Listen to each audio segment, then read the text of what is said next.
Bueno, vamos continuar coa última ponencia da mesa Fronteiras que separan. Nese caso temos a presencia de Luís Fontes. Luís Fontes é doutor en Arqueoloxía pola Universidade do Miño e ademais é o director da Unidade de Arqueoloxía tamén desta mesma universidade. O mesmo que nos anteriores, tedes o seu currículum amplo na documentación, pero sí que me gustaría destacar dúas cousas que é en parte o motivo polo que esteaos aquí, ademais de estudar o tema de Valença do Miño, no que levan moito tempo traballando. Por unha parte, a súa perspectiva de aproximación ao patrimonio, tanto dende o punto de vista da arqueoloxía da paisaxe, polo tanto, é bo coñecedor do que acabamos de comentar nas anteriores charlas, como dende a perspectiva da arqueoloxía da arquitectura, que, como vemos, ambas as dúas cousas se plasman no estudo da fortificación de Valença. Porque, ademais, creo que a través de outros proxectos tamén nos que participan de maneira intensa coas comunidades locais, tamén pode aportar unha perspectiva interesante a todo o tema do traballo de patrimonios e identidades. Moitas grazas, obrigada por estar con nós e, sen máis, comentamos. Boa tarde, muito obrigado, Rebeca. Vou passar ao assunto. O título é Fortaleza de Valença no contexto da Raia, passado, presente e futuro. E vou justamente organizar a apresentação nestes três tópicos. O passado, aqui sublinhando que a interpretação que propomos sobre a evolução histórica de Valença tem por base o contributo da arqueologia, eu também sou arqueólogo, e que neste caso concreto permitiu avançar substancialmente no conhecimento da evolução, da origem e evolução, passa a repetição, da vila, hoje cidade de Valença. O presente servirá para refletir sobre como é que se chegou à atualidade, quais são os desafios que colocam e, portanto, depois terminarei com pequenos apontamentos sobre o que é que se perspectiva em relação ao futuro de Valença do ponto de vista patrimonial, digamos assim. Na boa tradição académica que eu assimilei, começo justamente por referir as fontes que usei. O trabalho que se faz nunca é absolutamente inovador, exclusivo, depende muito também daquilo que se leu, daquilo que se consultou, do trabalho que todos os outros fizeram. Desta perspectiva, isto também é um património. Portanto, quando se constrói conhecimento, parte-se sempre de um ponto que é o conhecimento existente até à altura. A intervenção arqueológica em Valença, já vimos hoje esta ilustração que aqui aparece acrescentada das últimas intervenções, começou em 2004, portanto 14 anos depois estamos em condições, e temos vindo a publicar os resultados, mas estamos em condições, digamos, de propor leituras da evolução da fortificação, ou melhor dito, do sítio de Valença, sublinhando que a intervenção arqueológica resultou justamente da iniciativa do município de Valença, que, atento à circunstância de ser um monumento nacional, foi confrontado com a necessidade de atuar no sentido de conservar a fortificação, já que foram identificadas algumas patologias que podiam conduzir, digamos, à degradação acentuada da fortaleza. E, portanto, desenhou um projeto de intervenção que lhe chamou Requalificação do Centro Histórico de Valença, porque Valença é a parte histórica, digamos assim, correspondente à fortaleza, mas a cidade depois estende-se pela periferia e, portanto, não é apenas. O projeto centrou-se na parte histórica, que corresponde basicamente à fortaleza. E a intervenção arqueológica, que decorre das convenções internacionais, das disposições legais relativamente ao modo de atuar em património, conduziu a que o município de Valença celebrasse um protocolo com a Universidade do Minho, através do qual a Unidade de Arqueologia assegurou a direção dos trabalhos e alocou equipas permanentes que ainda hoje estão no terreno a atuar. Conduziu, entre outras consequências, a que o próprio município de Valença incorporasse técnicos de arqueologia, no caso para uma arqueóloga, a Belisa Vilar Pereira, nos seus quadros, portanto, criando as condições para progressivamente ser capaz de dar resposta à gestão complexa de um sítio monumental como é o caso da Fortaleza de Valença. E a intervenção arqueológica orientou-se para informar o projeto, para eliminar os impactos negativos sobre os valores patrimoniais e, complementarmente ou em paralelo, orientou-se para obter dados novos que permitissem aprofundar o conhecimento da história do sítio e da Fortaleza de Valença. É com base nesses resultados que nós conseguimos propor uma primeira leitura, digamos, do sítio de Valença na sua primeira ocupação permanente. Neste caso, sob a forma de um castro romanizado. A planta embaixo à direita faz uma associação entre Valença e Tui, porque, como eu vou explicar a seguir, o Rio Minho, nesta época, não constituiria necessariamente uma fronteira, constituiria sim uma via de comunicação e, portanto, um elemento de ligação entre um lado e o outro, que se mantém até à atualidade e que, do ponto de vista material, só se concretizou com a construção da ponte metálica, digamos, essa ligação física, mas fazia-se a passagem do rio no sentido norte-sul e o Rio Minho, ele próprio, constituía uma via natural de comunicação com ligação direta ao mar. E nesta época, estamos a falar do século I a.C., século IV, V depois de Cristo, de facto, a zona que corresponde hoje a Valença não se inscrevia propriamente em nenhuma fronteira, quer dizer, não havia ali um espaço que se pudesse considerar para fronteira. Se nós considerarmos digamos, os territórios aproximados dos populi pré-romanos que existiam na região, vemos que esta era uma zona que tanto podia ser ocupada por Ilene, como por Grovi, como por Seurbi, e, portanto, o Rio Minho não era propriamente uma fronteira. Os próprios romanos, quando fizeram a primeira delimitação dos conventos, portanto, a organização administrativa da Tarraconenses, que era a província que abrangia o noroeste, a delimitação dos conventos, que era a unidade administrativa a seguir à diocese, digamos assim, à província, o limite do convento bracar-augustano estava naquilo que podia ser hoje, essencialmente, a zona de Pontevedra, portanto, não era o Rio Lima. O Rio Lima não era o Rio Minho. O Rio Minho não era, a esta época, não era uma fronteira como depois viria a acontecer. Isto é um aspecto interessante porque permite-nos ver que Valença está num sítio muito particular, tem a sua justificação essencialmente por estar na confluência da passagem de duas grandes vias de comunicação principais. O rio que leva diretamente ao mar, sentido este-oeste, e é a zona da passagem da grande via romana que ligava Bracar Augusta a Tuda e depois seguia para Lugo e para Astorga. E a passagem fazia-se justamente ou por barca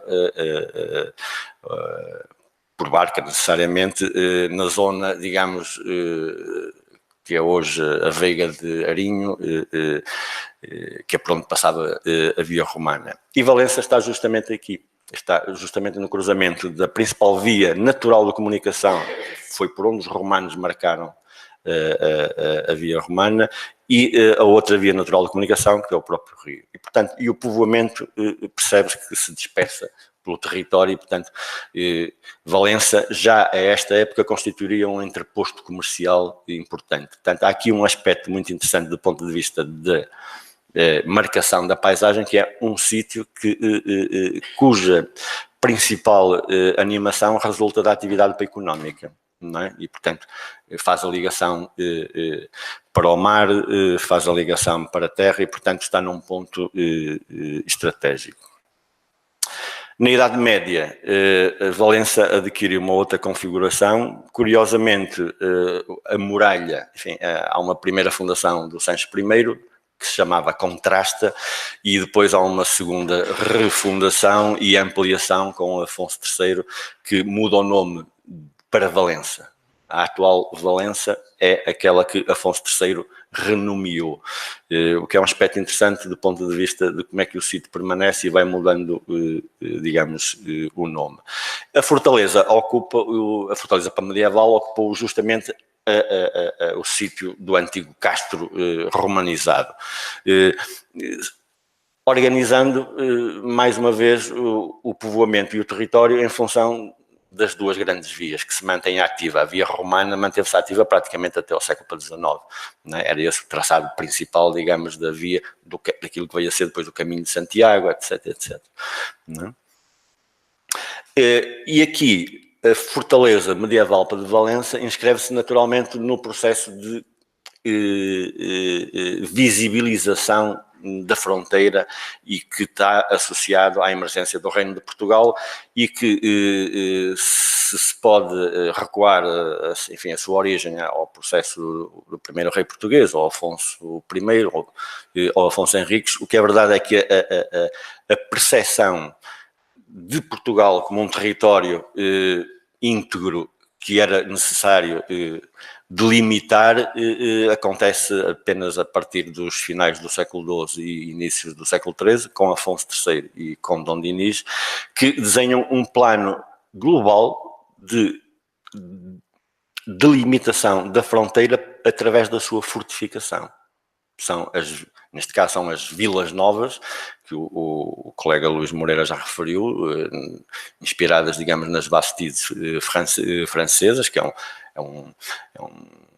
uma forma urbana, digamos, planificada, basicamente com uma rua central e depois ruas transversais. São assim quase todas as Vilas Novas, e a fronteira do Minho é justamente marcada por todas essas fundações novas que vão desde Caminha até Melgaço. É muito interessante perceber que nesta concepção da defesa do território, a coroa investe na linha de fronteira propriamente dita, que é a linha do Rio Minho, e aqui há um elemento, digamos, natural que ajuda a essa delimitação, que é o próprio rio, independentemente da sua variação de traçado mais ou menos acentuada conforme, digamos, a pluviosidade e a força para das marés, e depois há uma segunda linha, digamos, recuada, que é marcada num outro rio também, que serve simultaneamente como limite, como fosso e como elemento para demarcador, que é a linha do Rio Minho, e aí é a fortificação de Viana do Castelo, Ponte de Lima e Lindoso. Portanto, há aqui um aspecto muito interessante na percepção do território e na montagem de linhas defensivas em relação a esse território. Chamo a atenção para este aspecto. A atuação dos reis portugueses é sempre defensiva. As fortificações não são construídas propriamente para atacar, no sentido para se expandirem, ao contrário do que tinha acontecido no processo de expansão da formação do reino, em que as forças militares iam avançando, eles iam fortificando os vários territórios. Neste caso é uma fortificação, digamos, defensiva, por oposição, digamos, à ameaça que vinha de Castela para Leão, ou menos frequentemente, digamos, do Reino para da Galiza. Esta era a linha da coroa. O rei tinha esta percepção do espaço, ou, enfim, os seus assistentes militares, e portanto, era esta a linha que fortificava. Diferentemente das fortificações senhoriais. As fortificações senhoriais são outro universo, já não se vinculam a esta percepção ou este domínio do território na sua forma superior de organização, que é o Estado, mas sim dos territórios menores que cada senhorio, digamos, dominava. E aqui estão associados ao grande potentado, digamos, da região, que é a cidade de Braga. Braga é um senhorio episcopal e, portanto, e a aristocracia tem fortes laços com a hierarquia religiosa e, portanto, todos os castelos que se montam, muitos deles funcionam como uma espécie de terceira linha ainda recuada, e essa já é da responsabilidade dos terratenentes, digamos assim, vinculados ao poder da Igreja, e já não tanto à coroa que representava a entidade superior do Estado.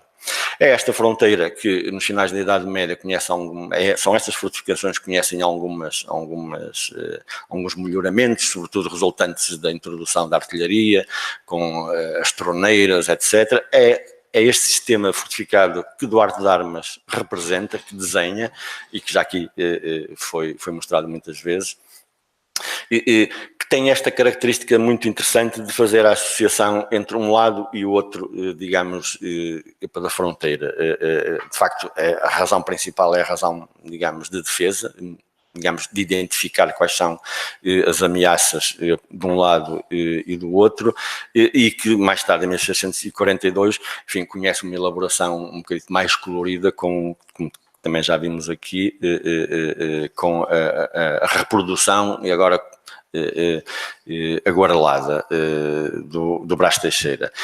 Portanto, esta é basicamente a linha fortificada da fronteira do Minho, e que é aquela que está na origem, digamos, do limite que depois veio a ser marcado e materializado através de uma linha no decurso do século XIX e princípios do século XX.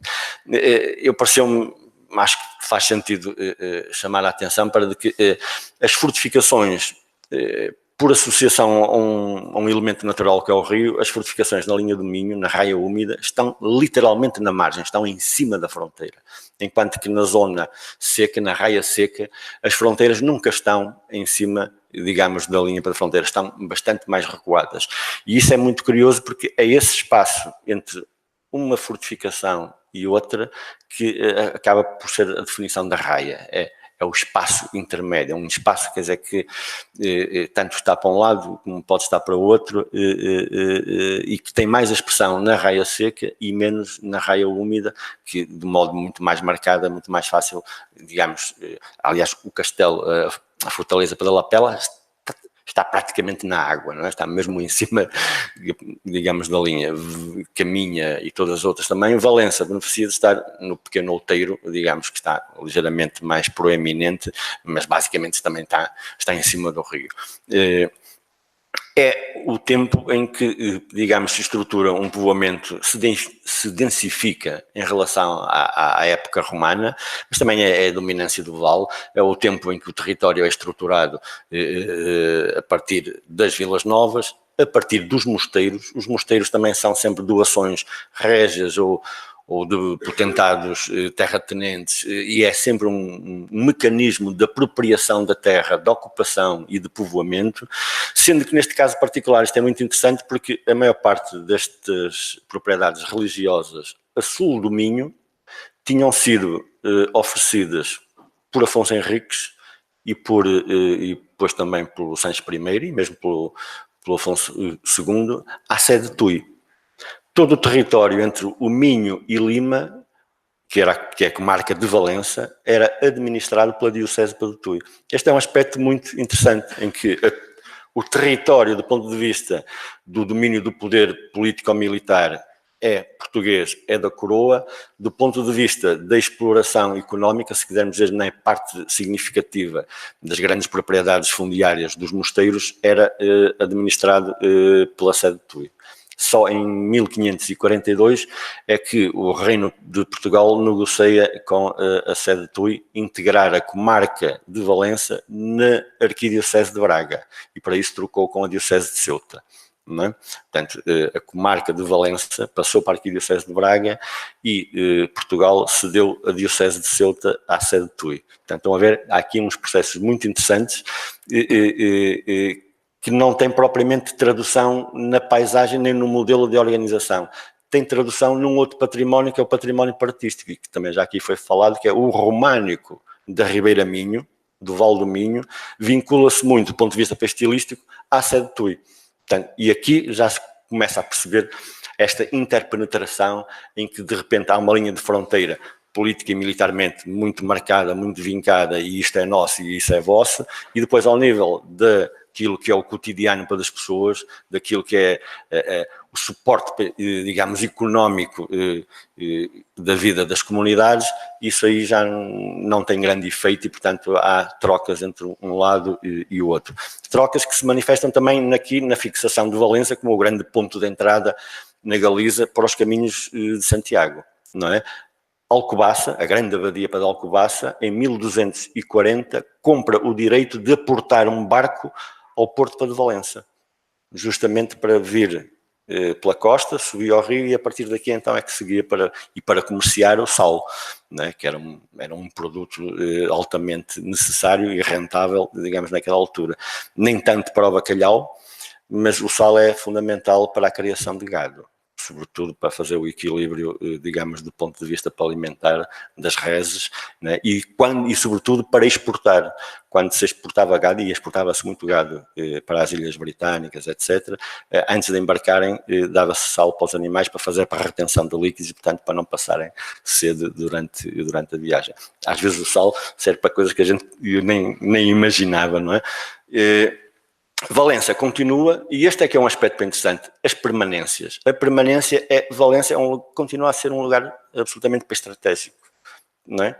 Porque está no ponto onde se cruzam as principais vias para a comunicação e a animação principal continua a ser o comércio e, neste caso, o trânsito de peregrinos, e tudo isso tem a ver com o comércio sempre, não é? Ainda hoje é assim, ou mais ainda hoje assim, não é? Por alguma razão é que eu digo Bispo de Santiago, Diego Gelmires, que compreensivelmente é um herói galego, não é? Foi a Braga praticar o pio latrocínio, de ir buscar as relíquias, para eliminar, digamos, a concorrência na viagem para os peregrinos. Enfim, isto é uma voltada, vale o que vale, mas o que se registra é a interpenetração e, digamos, a inter-relação que havia. Santiago de Compostela tinha propriedades nos arredores de Braga, não é? E, portanto, era compreensível que ele procurasse, digamos, controlar para o processo. Mas, mais do que isso, revela, de facto, esta grande circulação de pessoas, de bens, e o que eu julgo que é também muito importante, a circulação de ideias. E as ideias circulam especialmente associadas às rotas comerciais, né? São as rotas comerciais que fazem com que as pessoas se contactem e era por aí que circulavam os projetos de arquitetura, etc, né? E Valença tinha essa particularidade. A Idade Moderna mantém-se justamente a mesma coisa, e a refortificação que acontece na sequência das guerras e da restauração não é a construção de uma nova fronteira, não é a construção, digamos, não é uma decisão orientada para vamos fortificar a fronteira no sentido de marcar a identidade nacional. Não, essa já havia. A identidade nacional portuguesa é construída no decurso do século XII, do século XIII. O que se faz é adaptar as fortificações tardo-medievais às novas táticas de guerra, em que tem sobretudo a ver com a introdução da artilharia de longo alcance porque a 5 km conseguia-se bombardear fortalezas novas e o escalonamento, digamos, das fortificações abaluartadas visa justamente cobrir a possibilidade de assalto pelas infantarias, etc. Portanto, a fronteira fortificada, essa é de facto muito antiga e recua aos finais do século XII, princípios do século XIII. O processo de refortificação abaluartada é uma atualização, digamos, tecnológica face à evolução da arte da guerra e, sobretudo, da artilharia. A estrutura de povoamento, essa é muito interessante, mantém-se basicamente do ponto de vista dos sítios que são ocupados. As variações são ao nível demográfico. Há um progressivo aumento do número de população que, a partir do século no Minho, e sobretudo nesta região, no Alto Minho, é com a introdução do milho maíz, do milho grosso, que é especialmente notório a partir dos finais do século XVII. Não é? E durante todo o século XVIII é um boom demográfico que é absolutamente extraordinário. A esse propósito, não tanto porque o milho veio alterar o modo de organizar a paisagem, mas simplesmente porque para os agricultores minhotos a técnica agrária é absolutamente a mesma. Estrumagem, adubagem orgânica e rega. Isso aí eles faziam com o milho miúdo. O milho miúdo também exige adubagem e rega. O que eles tiveram a lucidez, bem minhoto-galaica, é eu com o mesmo grão, em vez de ter 2 grãozinhos assim, tenho 2 grãos enormes. E, portanto, em algumas circunstâncias, em algumas boas práticas, decuplicaram a produção com o mesmo trabalho.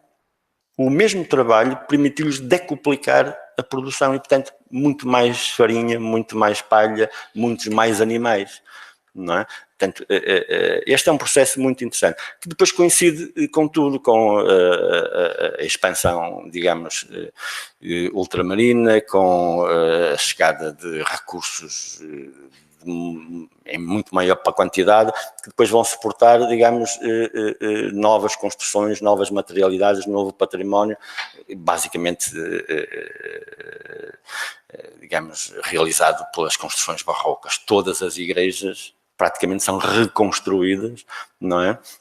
E nós hoje temos muitas igrejas pré-românicas, muitas delas foram literalmente demolidas e construíram igrejas novas na formulação barroca. As outras revestiram os interiores com as talhas douradas, com essas coisas todas, e portanto há momentos, digamos, que têm a ver com as conjunturas económicas e que são reflexo, digamos, de todas estas atividades económicas. E Valença, enquanto fortaleza abaluartada, o seu posicionamento geoestratégico fundamental no entre Douro e Minho faz com que seja percebida pelos militares como a cabeça da defesa, digamos, do entre Douro e Minho. Não é? E Valença é a praça forte que é selecionado justamente porque está na confluência das grandes vias de penetração naturais e, portanto, é aí que se faz, é aí que se investe significativamente na fortificação. Do ponto de vista, digamos, das grandes movimentações militares, a entrada é norte-sul, é por Valença, norte, digamos, nordeste é Varim Chaves, depois é a zona de Almeida, Cidade de Rodrigo Almeida, que dá o acesso ao centro do país, Coimbra, e depois vai tudo ter para Lisboa, e como era chamado na altura, as Chaves de Portugal, que é Elvas, que é o grande complexo fortificado de Elvas. São esses pontos de penetração natural que são objeto de maior esforço reconstrutivo, não é? E desse ponto de vista, Valença posiciona-se a norte como a grande estrutura para militar, não é? Não só a própria Vila Praça Forte de Valença, mas depois todo o complexo de fortificações associadas, a maior parte delas associadas ao processo de campanha de guerra, digamos assim, que são os fortes. Primeiro as testas de pontes espanholas do lado de cá, como é o Forte de São Pedro da Torre, depois as fortificações portuguesas do lado de lá, lançando testas de ponte, digamos, para um lado e para o outro, e que configuram aquilo que a Rebeca qualifica como a paisagem fortificada, digamos, do Minho, associada às guerras da Restauração. E Valença consegue, enfim, é hoje possível nós reconstituirmos, digamos, todo este processo associado à fortificação da Vila de Valença. Começa no século XVII com a construção da Coroada, é o primeiro bloco, portanto, a vila medieval que está fortificada, embora em mau estado, mas essa é, digamos, é o reduto, e então os engenheiros militares, exatamente por influência de Miguel Padilha Coles, fazem a primeira construção baluartada a sul da vila medieval de Valença, construindo a Coroada, e fazem a união através de 2 baluartes, de outros 3 baluartes e demais com o revelim, e portanto há um momento em finais do século XVII, início do século XVIII, em que Valença tem as duas, tem um modelo, digamos, simbiótico, não é? Tem o moderno abaluartado e ainda tem para o medieval. Estão os dois a funcionar. No século XVIII completam aquilo que era o entendimento do reforço da defesa para Valença, esta é a parte da Coroada, digamos assim, e completam com a fortificação da Magistral, da Vila Velha, portanto, acrescentando-lhe todos os outros baluartes, e que é aquilo que hoje configura, digamos, a fortaleza de Valença, com os seus 1.001 km,2 de comprimento e quase 3 km de perímetro, com milhões de toneladas de aterros, de construção, de aparelho para granito, enfim, uma fortaleza que, no seu desenho, digamos, e na sua avaliação por parte dos engenheiros militares, tinha capacidade para albergar 300 canhões e cerca de 5.000 homens, o que era uma coisa absolutamente... Era uma cidade-quartel. Mas Valença nunca foi verdadeiramente uma cidade-quartel. A parte militar ficou sempre na Coroada, era aqui que estavam os quartéis, propriamente dito, e aqui houve sempre a convivência entre os civis, digamos, e os militares. E este é um aspecto também muito interessante de Valença, que é o que é que resultou desta convivência de estruturas militares com estruturas para civis, não é? E é isso que hoje também é uma característica, digamos, particular da vila, hoje cidade de Valença, não é?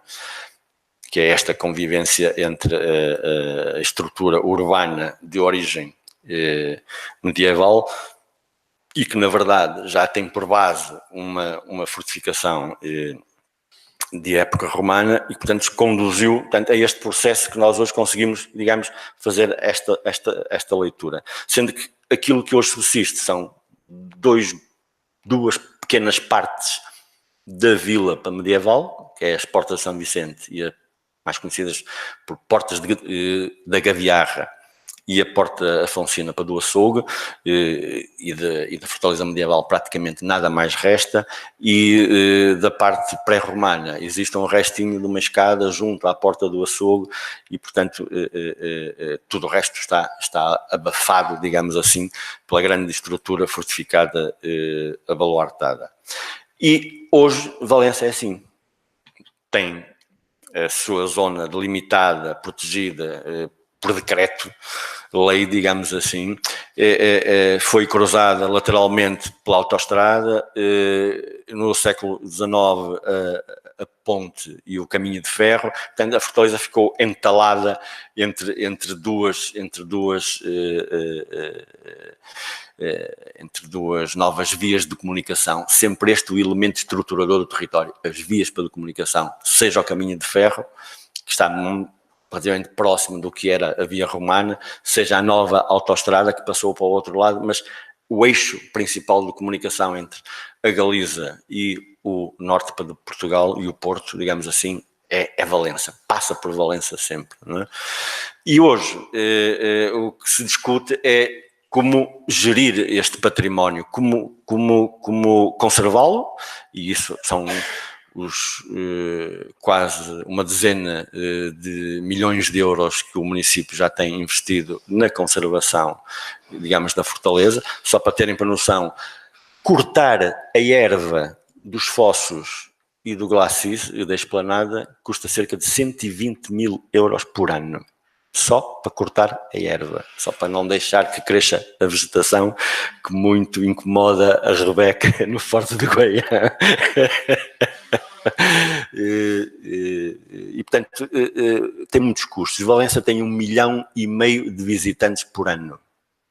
Não vão propriamente ver a fortaleza, vão às compras. Portanto, Valença hoje não é uma fortaleza. Valença hoje já não tem esse papel militar, já não faz sentido. E isto coloca-nos a questão: que valor patrimonial é que nós lhe atribuímos? Qual é o valor que tem? Nós não podemos eliminar o comércio de Valença, senão a população vai-se embora. Não é? Portanto, hoje é um sítio, é uma cidade que tem um monumento absolutamente notável, mas que o seu tratamento tem que ser feito considerando os interesses diversos que ali estão, que são interesses de arquitetura, são interesses de paisagem, são interesses de economia, são interesses do turismo, são interesses de identidade, digamos, da memória coletiva. Os valencianos, por exemplo, valorizam, em determinado aspecto, valorizam mais, por exemplo, a memória do contrabando, não é? Porque isso para eles foi muitíssimo importante e marcou-os do ponto de vista, seja afetivo, seja,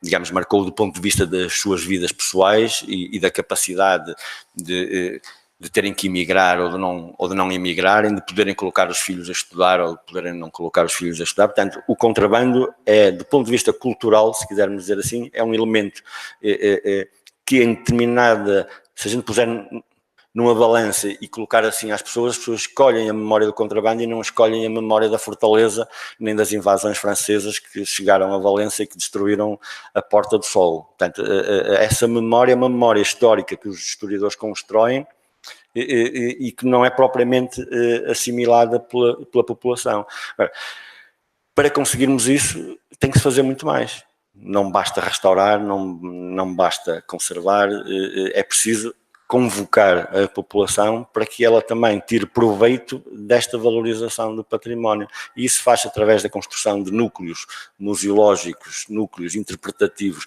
das várias épocas.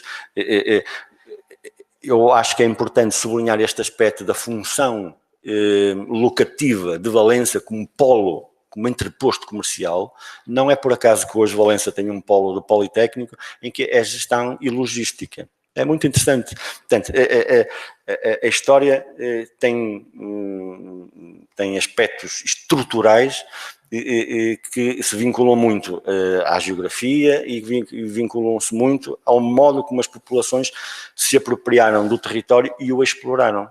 Valença não tem minerais, não tem nada dessas coisas todas. Tem a sua localização, que do ponto de vista da comunicação é absolutamente fundamental. Não é? E é isso que também a história, digamos, pode reforçar ou não, mas sempre no sentido de qualificar, digamos, aquilo que possa ser a qualidade de vida para as pessoas de Valença. E por simpatia, digamos, do outro lado para a margem, com tu e com a Galiza. Portanto, é este aspecto que é muito importante, até porque beneficia do grande fluxo turístico que existe do ponto de vista para religioso. Quer dizer, temos Fátima no centro de Portugal, temos Santiago de Compostela no centro para a Galiza, pelo meio está Braga e está Valença, e portanto são 8 milhões de pessoas que circulam por ano aqui, por razões turísticas, de turismo cultural, e portanto isso tem que ser considerado quando se intervém também neste tipo de património, não é? Que é uma fortaleza que é feita para a guerra, não é? E hoje nós já não queremos, já não a tratamos assim.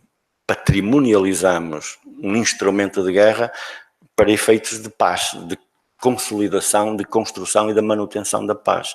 E a manutenção da paz faz-se pela criação de laços de atividade suportada por atividade económica, não é? Que faça com que as pessoas permaneçam nos sítios e tenham prazer e gosto em estar onde estão e terem benefícios e terem conforto e poderem ter os filhos a estudar, poderem ter assistência na saúde, poderem ter escola, etc, etc, etc. Portanto, é isto que faz com que as pessoas fiquem nos sítios e valorizem o património.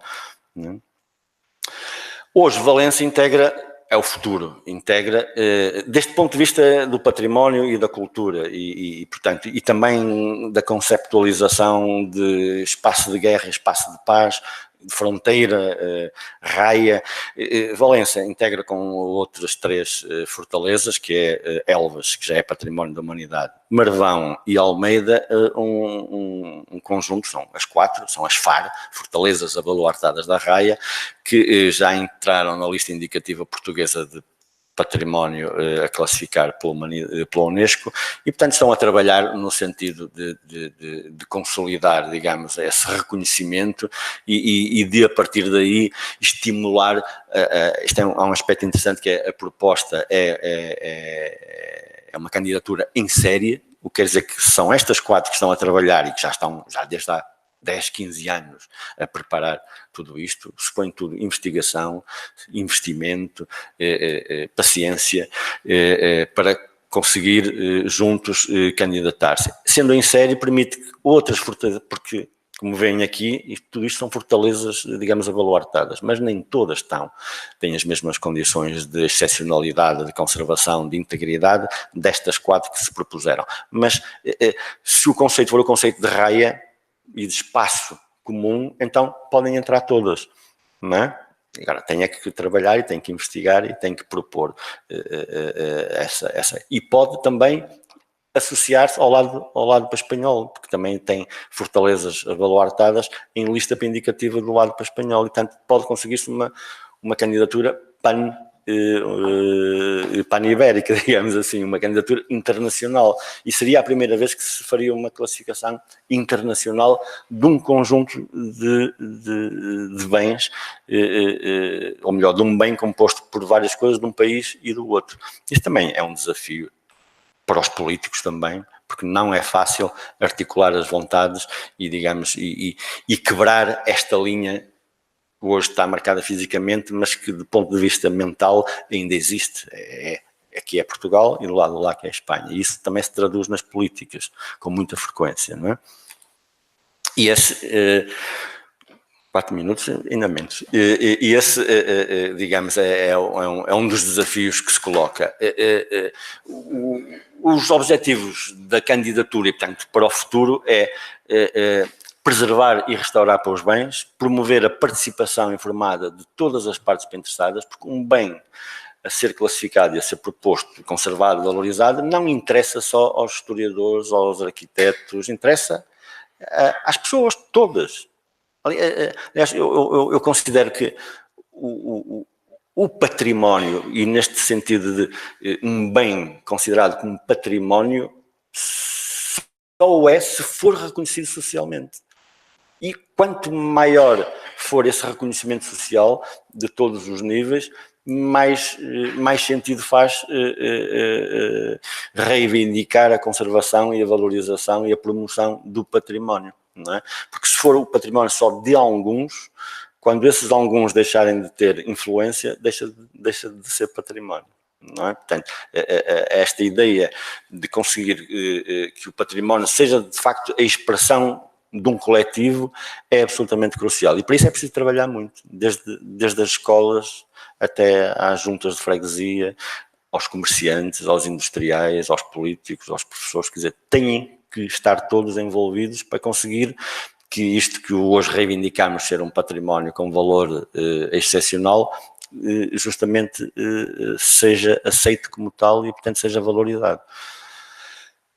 Proporcionar a fruição dos bens, estimular a criação e desenvolvimento das indústrias criativas e reforçar o papel das fortalezas na raia como marcadores arquitetónicos que permitem justamente fazer estes discursos, reivindicar fundos, crescer, animar, manter, digamos, este território saudável do ponto de vista das relações entre as populações. As dificuldades são algumas. É a questão da transferência de poder, articular 4 municípios, imaginem agora articular 50 municípios, depois de um lado e do outro, e para a fronteira. Portugal tem uma estrutura organizativa que não contempla a regionalização. Espanha tem. Com quem é que Portugal dialoga? Dialoga com a Junta da Galícia, com a Junta da Castilha, com a Junta da Extremadura, da Andaluzia, etc, etc. Portanto, de repente, de um lado há um interlocutor só e do outro lado há múltiplos interlocutores. E isso não é fácil de resolver, não é? Portanto, tudo isso tem que ser trabalhado, não é? A complexidade para a jurídica. Há imensos diplomas legais, ainda hoje de manhã falámos nisso, há várias leis que tratam de património. Agora, mesmo em Portugal, é um emaranhado, os legisladores divertem-se a rever a legislação e em vez de ajudar, complicam na resolução, digamos, das questões. Agora, se a gente associar a legislação portuguesa, a legislação espanhola, etc., estão a ver, isto é preciso tratar, não é? E depois a responsabilização comum.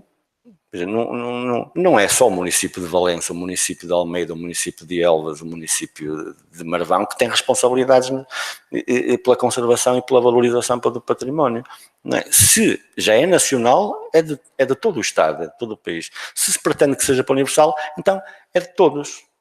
E isto é um aspecto que eu gosto particularmente, é que sendo para de todos, é um instrumento de promoção da convivência saudável entre as comunidades, entre as populações. E isso é um tema que hoje é muito atual, quando a Europa especialmente é confrontada com percepções do mundo de confronto e de litígio. E, portanto, o património também serve para isto, também serve justamente, apesar de serem de estruturas militares, estruturas para fazer a guerra, o mais importante é que o património serve para nos unir e para construirmos um futuro melhor. É esse o desafio e é essa a esperança. Muito obrigado.